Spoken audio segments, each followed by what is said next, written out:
Good morning welcome to our new blog. So आज पण paper आहे, पेपरला जायचं आहे, 10 मिनटं बाकी आहेत. सो आम्ही चाललो आता पेपरसाठी. सो पेपरवरून आल्यावर भेटू, सांगतो कसा पेपर झाला कसा नाही. पेपर वगैरे झाला आणि आजचा पेपर खूप चांगला गेला आणि आता आम्ही आलो इथं फोटो काढण्यासाठी.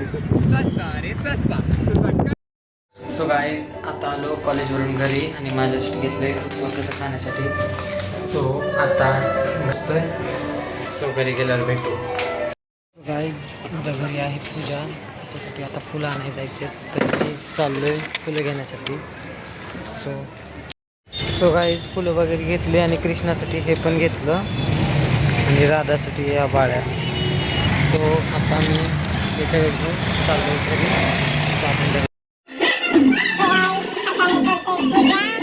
कारण उद्या घरी पहिलीचा कार्यक्रम आहे, पहिली भरायच्या घरी.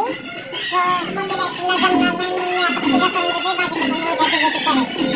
सो आता मी करतो पूजा आणि तुम्हाला भेटतो नंतर.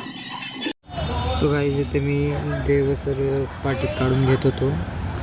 सो त्याच्यामध्ये तांदळात ते ठेवलेले ते तांदूळ वाटत काढत होतं.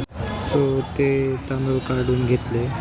परत देवी काढली, देवीची साडी काढली, कारण साडी नेसवताना खूप साऱ्या टाचण्या लावलेल्या असतात, पिना लावलेल्या असतात. त्या टाचण्या दागिने वगैरे काढायला जेवढा वेळ लावाय आणि नेसवण्यासाठी जातो ना, त्याच्यापेक्षा जास्त वेळ ते काढण्यात जातात, कारण भरपूर अशा टाचण्या वगैरे लावलेल्या असतात त्याच्यामुळे. सो ती साडी काढून परत ही दुसरी साडी नेसवण्यासाठी घेतली. सो ह्या साडीला नेसवाय भरपूर असा टाईम गेला, कारण टाचणे आणि पिना भरपूर लावावे लागतात. ते बरोबर बघायचं, एक लाईनमध्ये प्लेट्स काढून दागिने, परत नंतर एकदम लेवल लावावे लागतात, छोट्या मोठे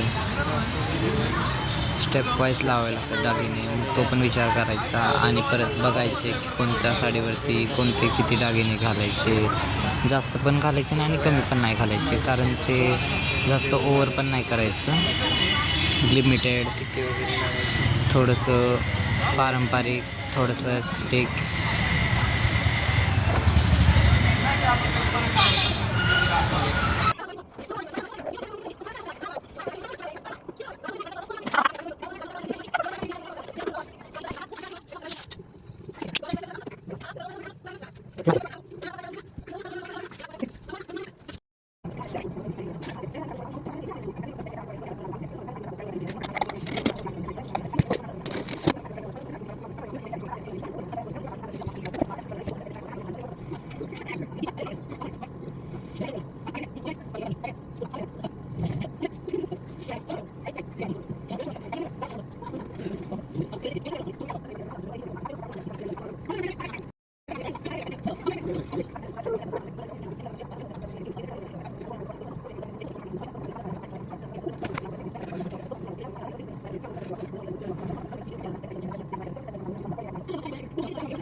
सो गाईज हा बघा, हा काय देवीचा लुक आलेला आहे, तो लुक. आणि आता इथे राधाकृष्णाला पण आंघोळ घालायची आहे.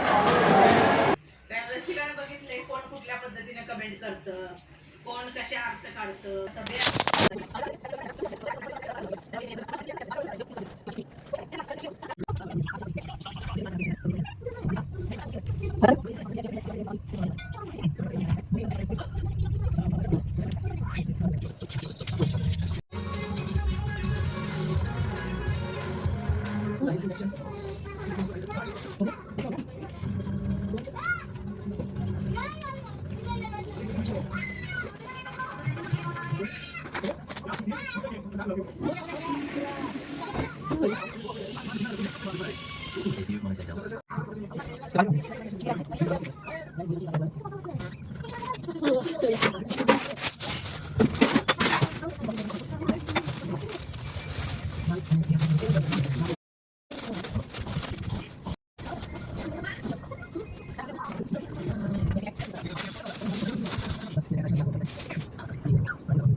सो गाईज झाली आहे पूर्ण पूजा. आता फक्त फुलं लावायचे बाकी आहेत, ते उद्या सकाळी लावणार आहे. यांची पण पूजा झालेली आहे.